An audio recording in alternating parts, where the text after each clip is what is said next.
Assalamualaikum warahmatullahi wabarakatuh. Bismillahirrahmanirrahim.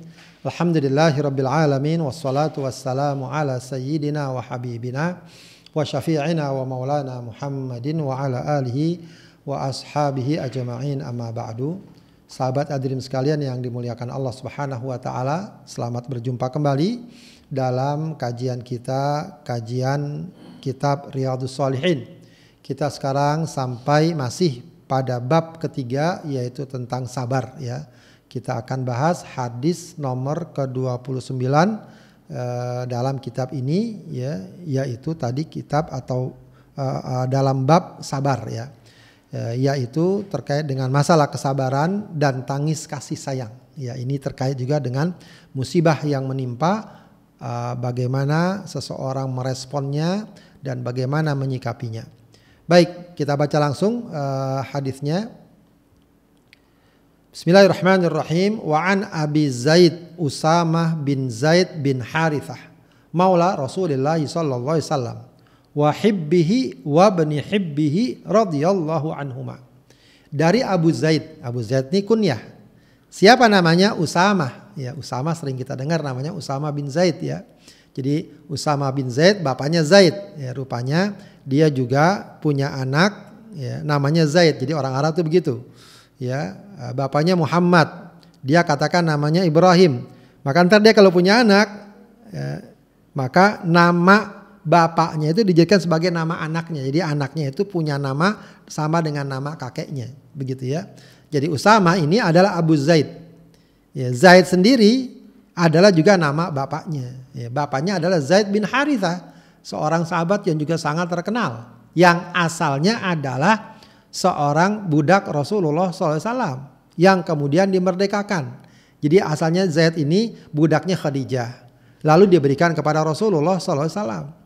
Oleh Rasul dimerdekakan ya, maka jadi maula ya, bahkan kemudian dijadikan sebagai anak angkat. Jadi awalnya Zaid bin Harithah itu dipanggilnya Zaid bin Muhammad, tapi kemudian Allah larang seorang anak menisbatkan kepada bukan bapak kandungnya, maka tetap dinisbatkan kepada bapak kandungnya, itu Zaid bin Harithah ya. Nah, Zaid ini dikenal sebagai hibbun Nabi, orang yang sangat dicintai oleh Nabi ya. Sementara Usamah, anak dari Zaid ini ya, juga dicintai oleh Rasulullah sallallahu alaihi wasallam. Maka tadi disebut wa hibbuhu wa bani hibbihi ya. Jadi Usamah ini juga orang kecintaan Rasulullah, anak dari kecintaan Rasulullah, yaitu Zaid bin Harithah, begitu ya. Jadi ini anak dan bapak yang memang masya Allah ya, sahabat mulia, sahabat yang sangat dikenal ya, peran perkiprahnya, perjuangannya dalam Islam ya. Zaid bin Harithah kita ketahui ya, bagaimana dia juga salah seorang sahabat yang sangat berjasa dalam perjuangan Islam. Usamah juga begitu. Kita tahu Usamah bin Zaid bagaimana dia diangkat sebagai panglima pada usia yang sangat muda ya. Itu semua bagian dari keutamaan sahabat. Baik, kata beliau ya, kata Usamah bin Zaid, dia berkata ya, arsalat bintun Nabi sallallahu alaihi wasallam ya. Jadi putri Nabi sallallahu alaihi wasallam ya. Wallahu alam siapa yang dimaksud putri Nabi ini ya, kemungkinan Zainab ya, kemungkinan besar Zainab ya, sebab yang punya anak itu Zainab, entah Ruqayyah atau Ummu Kulsum ya. Jadi putri Nabi ada Zainab, Ruqayyah, Ummu Kulsum dan Fatimah ya. Nah, ada salah seorang putri Nabi SAW itu ngirim pesan kepada beliau. Jadi mungkin diutus seseorang untuk sampaikan kepada Rasulullah, inna bani qadih tudir ya fashhadha ya, anakku sedang sekarat. Jadi rupanya dia anaknya ini sedang sakaratul maut ya, atau paling tidak sakit keras yang ada dugaan ya dia akan wafat. Maka kata anaknya ini fashhadha, datanglah, saksikanlah ya. Fa'arsala yukri'us salam ya. Tapi Rasulullah entah bagaimana ya, kita tentu husnuzon, beliau sedang sibuk berat ya, sedang belum bisa memenuhi permintaan putrinya, mendatanginya untuk menyaksikan ya, anaknya yang sedang sakaratul maut, begitu ya. Maka Rasulullah kirim lagi seseorang atau juga orang tadi itu disuruh balik untuk menyampaikan pesan.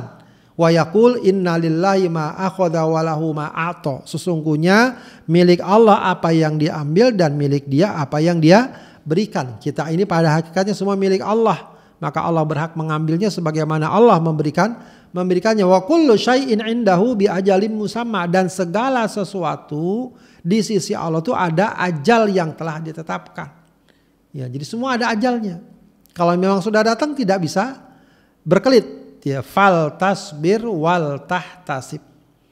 Maka Rasulullah berpesan, hendaklah kamu sabar dan mengharap pahala dari musibah tersebut. Fa arsalat ilaihi tuqsimu alaihi layatiyannaha. Ya. Nah, putri Nabi tadi itu ketika dapat pesan tersebut balik lagi ngirim pesan. Dan kali ini betul-betul minta agar Rasulullah datang, layak tiana, kamu mesti datang, ya, atau bahasa kita, tolonglah datang, begitu ya.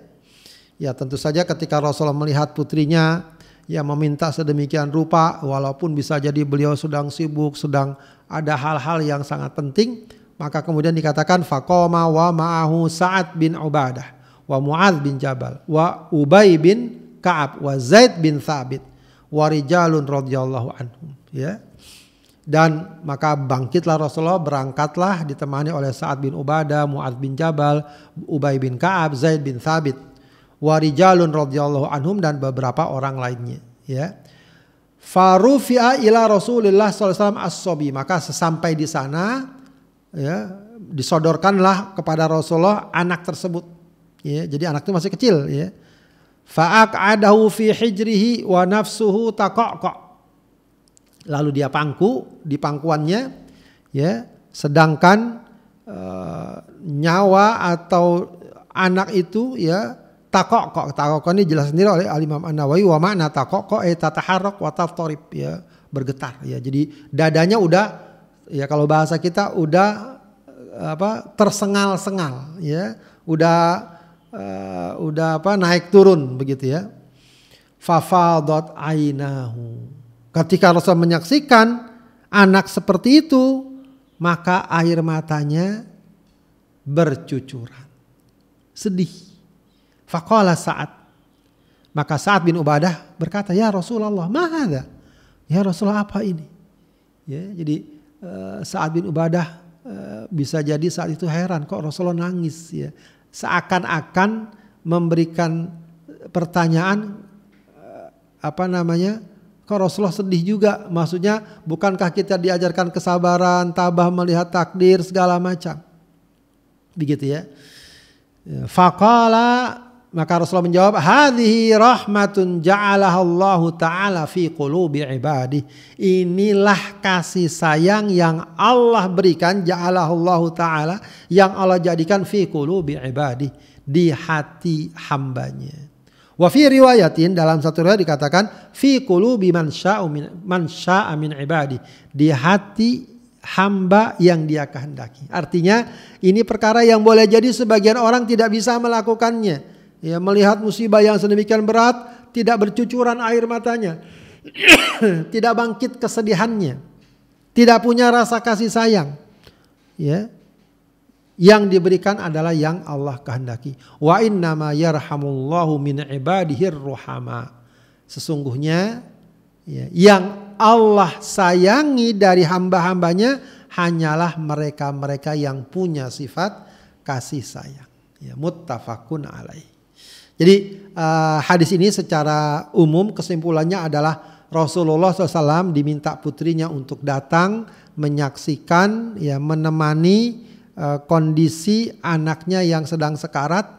Ya, setelah sebelumnya menunda, maka Rasulullah datang, kemudian Rasulullah menangis sedih melihat kondisi anak tersebut yang sedang sekarat, dan ketika ditanya kenapa dia menangis, maka Rasulullah gambarkan itulah, ya, tanda kasih sayang yang Allah berikan kepada seorang hamba. Ya. Sahabat hadirin yang dimuliakan Allah Subhanahu wa taala, pelajaran dari hadis ini ada beberapa poin. Pertama adalah bahwa kehadiran orang yang tercinta di saat-saat kritis sangat penting dan akan berikan kesan yang kuat. Ya, di saat berat, di saat kritis, ya seseorang bisa jadi sangat goyah, ya, sangat lemah, sangat gamang. Maka dia butuh orang-orang yang dekat, yang kuat, yang dia cintai untuk menguatkannya, untuk membantunya menghadapi tantangan-tantangan yang berat tersebut.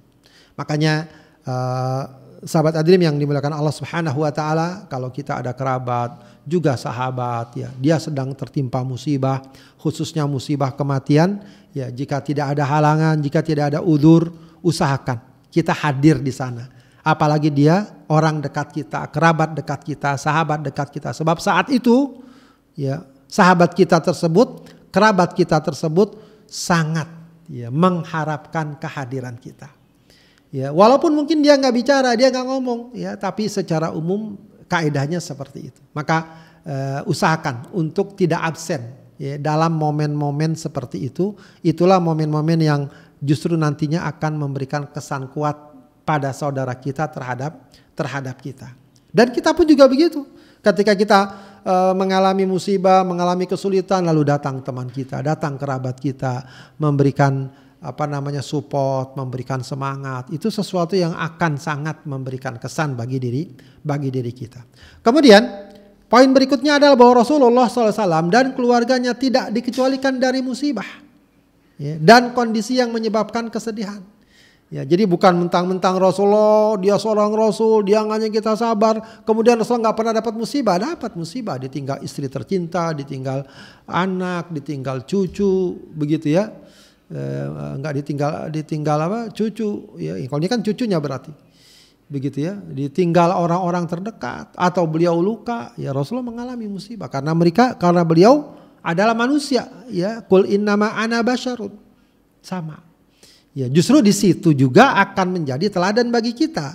Ketika beliau sakit bagaimana, ketika beliau sedih bagaimana, ketika beliau dapat musibah bagaimana. Ya, jadi ini bagian dari fitrah kemanusiaan Rasulullah Shallallahu Alaihi Wasallam yang akan dapat menjadi teladan bagi kita. Ya. Kemudian poin berikutnya adalah bahwa menyadari bahwa semua adalah milik Allah ketika seseorang menyadari bahwa semua milik Allah, maka akan membuat seseorang mudah menerima takdir musibah. Ya, jadi musibah ini memang sebenarnya adalah pendidikan tersendiri bagi kita. Biasa kita pelajari ini secara teoritis di bangku-bangku sekolah atau di majelis taklim. Tapi ketika musibah itu datang, disitulah kita dapat langsung belajar. Di antara pelajaran yang paling penting adalah bahwa semua yang ada dan ada pada kita, termasuk diri kita, milik Allah. Jadi kalau Allah ambil suatu saat, kita tidak terlalu merasa, ya, jatuh, tidak terlalu merasa pecah, ya, sampai kemudian tidak bisa bangkit, tidak. Ya, jadi yang sering dicontohkan adalah ada orang menitipkan barangnya kepada kita, kebetulan barangnya berharga, ya. Ketika suatu sekali diambil, ya kita akan dengan sukarela menyerahkan. Kenapa? Kita sadari itu bukan milik kita, milik orang itu. Tapi kalau barang itu kita anggap milik kita, tiba-tiba ada yang ngambil atau ada yang minta mau ngambil, kita nggak bakal berikan. Kalaupun dia ambil paksa, kita pasti akan berat. Nah, begitulah gambaran ketika kita sejak awal menyadari diri kita, keluarga kita, harta kita, jabatan kita, badan kita, kesehatan, semua milik Allah. Kalau memang suatu saat Allah ambil, ya tentu saja tadi sedih ya, mengalami berat iya, tapi segera dia dapat melakukan recovery kalau orang sekarang bilang, ya, mengembalikan situasi dan kondisi normal kembali. Kenapa? Karena dia menyadari semua milik Allah dan semuanya akan kembali kepada Allah Subhanahu wa taala. Kemudian juga hadis ini memberikan satu pesan bahwa segala sesuatu ada ajalnya, jangan sombong. Ya, semua ada ajalnya, kita ini semua ada ajalnya. Ya, bahkan apapun, ya, hewan, tumbuhan, binatang, termasuk barang-barang kita. Nih kita punya HP, punya laptop, punya apa, perhatikan saja, ada ajalnya. Ada ajalnya, tiba-tiba entar hilang, entar rusak, entah bagaimana. Ya, kita manusia pasti ada ajalnya, hewan ada ajalnya, semuanya ada ajalnya. Ya, ini pun juga akan membantu kita untuk mudah, ya, menyikapi berbagai perkara dan situasi ketika kita kehilangan sesuatu. Ketika kita ditinggal oleh sesuatu. Kata kita, maka kita katakan memang sudah ajalnya. Begitu ya. Memang sudah ajalnya. Kemudian poin lainnya adalah bahwa selain bersabar, hendaknya seorang muslim juga berharap pahala dari musibah yang dia alami. Ini mungkin perkara yang sering terlewat dari kita. Ya. Kita seringkali ajakan dan anjurannya adalah sabar. Ya, kalau Rasulullah tidak, fal tasbir wal tahtasib. Bersabarlah dan berharap pahala. Ya, maka ini juga akan semakin menguatkan jiwa kita. Ya Allah, ya, jadikan saya kesabaran dan saya mohon berharap pahala dari musibah yang saya alami. Ini penting penekanan ini. Memang kadang-kadang suka terlewat. Maka ketika itu datang, kuatkan kesabaran kita. Baik kita ucapkan atau tidak, yang jelas kita berharap pahala dari Allah atas musibah yang kita alami. Kemudian hadis ini juga menggambarkan bahwa tangis kesedihan tidak salah. Jadi jangan sampai orang merasa pengen nangis, pengen sedih lalu dia tahan. Karena nanti kalau nangis dianggap cengeng, dianggap tidak terima takdir, tidak sabar. Tidak. Ini nggak ada kaitannya dengan masalah tidak sabar, tidak terima takdir. Ini kaitannya dengan fitrah dan kasih sayang. Justru fitrah kita saat kesedihan itu datang, saat musibah itu datang, apalagi berkaitan dengan orang-orang dekat kita, anak kita, keluarga kita, orang tua, kayak Rasulullah ini terhadap cucunya. Sedih nggak? Sedih. Ya, jadi jangan sampai kita katakan itu tidak benar, tidak. Yang tidak benar itu kalau meraung-raung, histeris, mukul-mukul pipi, robek-robek baju, itu nggak boleh. Tapi tangisan, air mata bercucuran, itu justru adalah fitrah dan kasih sayang. Ya, gambaran kasih sayang. Kemudian terakhir poin dari hadis ini adalah ucapan takziah yang sangat bagus dicontoh oleh Rasulullah SAW. Dicontohkan oleh Rasulullah SAW. Ini juga bagus ya. Ketika Rasulullah memberikan pesan, ya inna lillahi ma akhadha wa lahu ma a'ta wa kullu syai'in indahu bi ajalin musamma. Itu bagus sekali kalimatnya. Sungguhnya hak Allah untuk mengambil, hak Allah untuk memberi, semuanya ada ajal yang telah ditetapkan, maka bersabarlah dan mohonlah pahala. Ini kalimat yang langsung Rasulullah ajarkan. Memang ada juga yang diajarkan oleh para ulama ya, azzamallahu ajrak wa ahsana azaak wa ghafara limayyitik. Ya, semoga Allah membesarkan pahalamu dan menghiburmu dan mengampuni kerabatmu yang wafat, begitu ya.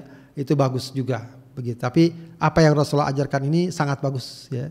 Yaitu sebagaimana tadi disebutkan dalam hadisnya ya, inna lillahi ma akhadha wa lahu ma a'ta wa kullu syai'in indahu bi ajalim musamma fal tasbir wal tahtasib.